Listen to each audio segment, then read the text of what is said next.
Béatrice Brugère, Oui, est-ce qu'il se passe quelque chose qui dépasse peut-être l'émotion habituelle? Oui, alors pour prendre peut-être une image un peu de chimie, je crois qu'on arrive peut-être, et il faut l'espérer, à un effet de saturation.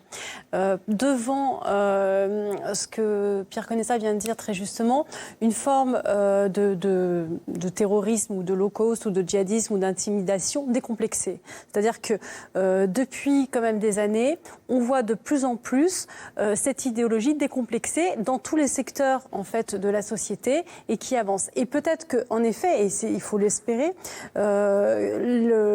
l'effet de sidération entraîne un effet de saturation.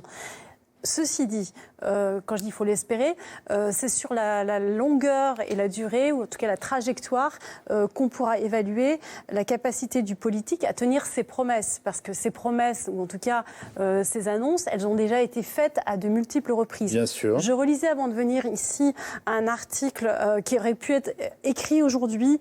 Il faut expulser les étrangers en situation irrégulière, les détenus, etc. etc. Et je lui dis, ah bah tiens, qui a écrit ça? Et je regarde et je dis, ah bah c'était une déclaration du ministre Collomb.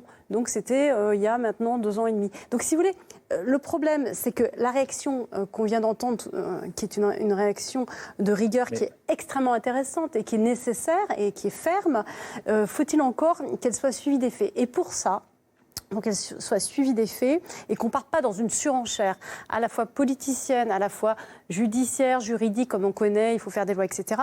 Je pense qu'aujourd'hui, il est absolument indispensable pour avancer de faire un état des lieux rigoureux de ce qui fonctionne et de ce qui ne fonctionne pas. Et juste pour terminer par rapport à ce que vient de dire Pierre Conessa, on a tendance à oublier... De ce qui fonctionne ou de ce qui ne fonctionne pas dans le combat contre l'islamisme politique. Exactement, parce qu'on a des outils. Il faut bien comprendre ça. Oui. On a des outils qui sont partagés entre le droit administratif, enfin en tout cas les magistrats de l'ordre administratif, tribunaux administratifs, Conseil d'État, notamment sur le droit des étrangers, qu'on oublie trop souvent, dont la procédure est complexe et parfois pas mise en application.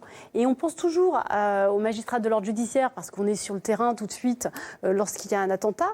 Mais en amont et derrière, parfois les choses ne fonctionnent pas. Et ça, si vous voulez, on pourra rentrer dans le détail pourquoi ça ne fonctionne pas. Et parfois, c'est des réglages, des problèmes de complexité, de bureaucratie, de fluidité ou même de procédure qui est inadaptée. Vous vous rendez compte de ce que vous nous dites? Parce que j'ai envie de vous dire, c'est encore plus inquiétant. C'est-à-dire que face à des menaces, qui au bout du compte sont des menaces terroristes et qui tentent à attenter en permanence à des vies humaines et à notre mode de vie, c'est-à-dire à notre système de valeurs et de lois, vous nous dites qu'on est aussi coincé sur des questions de caractère juridique. Enfin, ceux qui nous écoutent doivent être stupéfaits. Non, mais ce que je veux dire, c'est que nous, on le dit depuis longtemps, il faut évaluer. Bien entendu, mais on vient de couper on vient de couper la tête d'un professeur. On a eu des attentats qui ont fait des dizaines et des dizaines de morts à Nice, à Paris, etc.